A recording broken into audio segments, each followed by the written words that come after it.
Ги гледате вестите на Сител.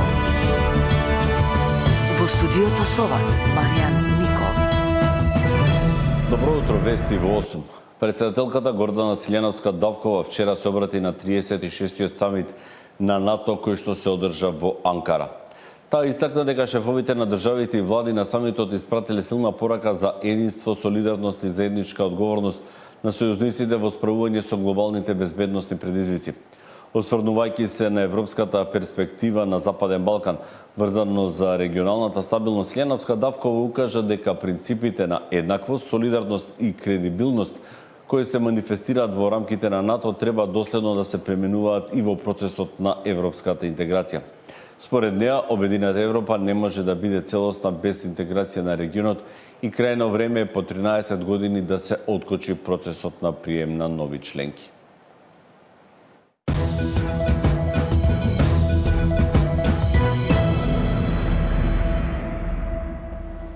Пофалби за реформите има, гаранции за предлив преговарачки статус нема. Тоа е суштината на пораките на еврокомесарката за проширување на Унијата Марта Кос, која вчера престојуваше во Скопје. Премиерот Мицковски вети силна посветеност на реформите и очекување Брисел да овозможи фер пристапен процес ист за сите кандидати. Пофалби за реформите, охрабрување за уставните измени и порака за консензус за изборниот законник.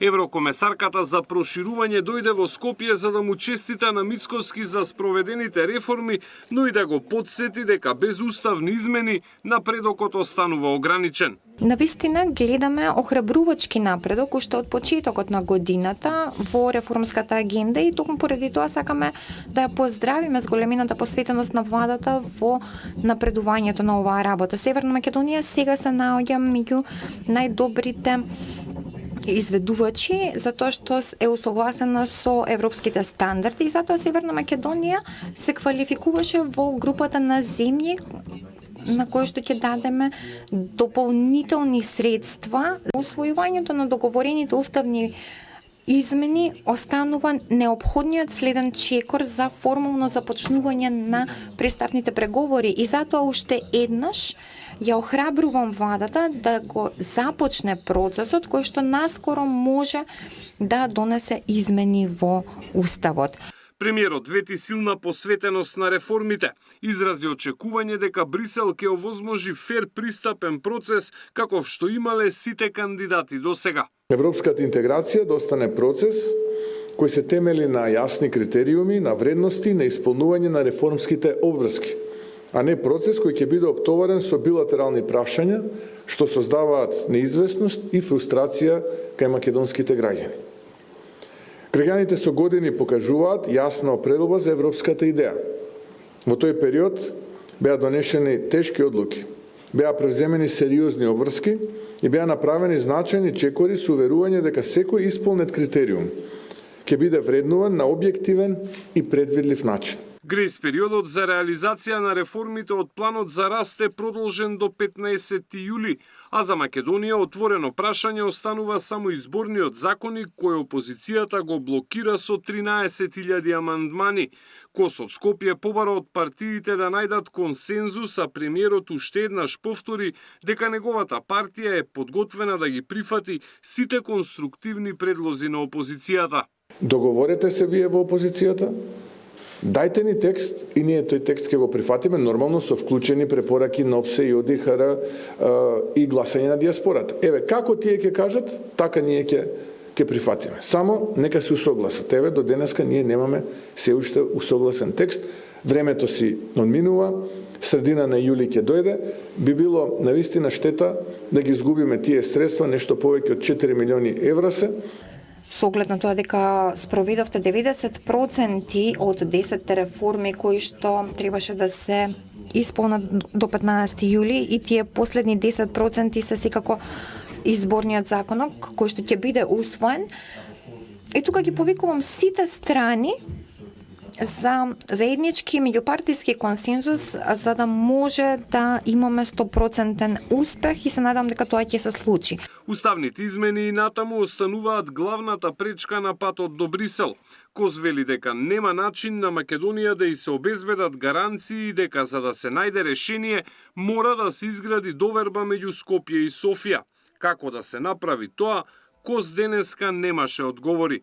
Проширувањето на ЕУ не е изградено на гаранции кои што се даваат однапред, туку се гради врз доверба, обврски, посветеност, нивно исполнување и работа. Марта Кос посетата на Скопје ја заокружува со средба со спикерот Гаши и увид во реконструкцијата на студентскиот дом Стив Наумов, во која дел од средствата се обезбедени од Европската Унија.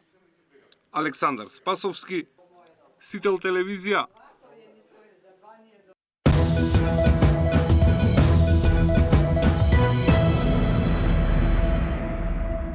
СДСМ на седница на извршниот одбор расправаше за ставовите и присуството на претеничката на партијата Славјенка Петровска на конференцијата за промени на опозицијската партија наречена 12.5. На седницата не присуства Петровска. Лидерот на СДСМ Венко Филипче, кој па гостуваше во дневникот на Сител, рече дека нема да има исклучување на претеничката од партијата.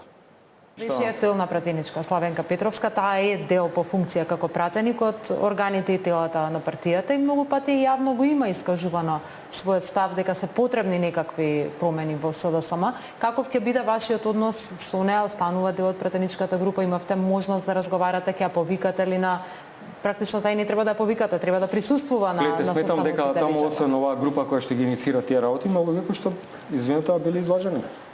Дека се излажале да одат таму и да смета дека тоа е форумот за на кој што треба да се разговара за тие работи. Не, и порака и за неа и за сите други. Нека дојдат во партија разговара. Јас сум спремен, не, сите луѓе кои што се од централното раководство се спремни за дебата. Нормално се за доброто на партијата, пред се, пак ќе кажам, за доброто на државата и граѓаните. Ќе има конкретна иницијатива за средба, за диалог или ќе оставите на тоа дека вратата е отворена? Се отворени секогаш апсолутно. Добра, Венко Филипче, ќе очекуваме вечерва на органите и телата на СДСМ да видиме каков ќе биде исходот од разговорите, но вашиот став е дека исклучување на партиски членови нема да се случува.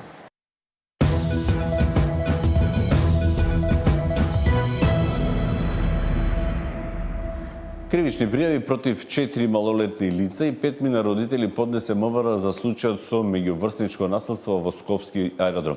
Откако во јавноста се појави видео на кое 12-годишно девојче е клекнато на колена и нападнато од врснички.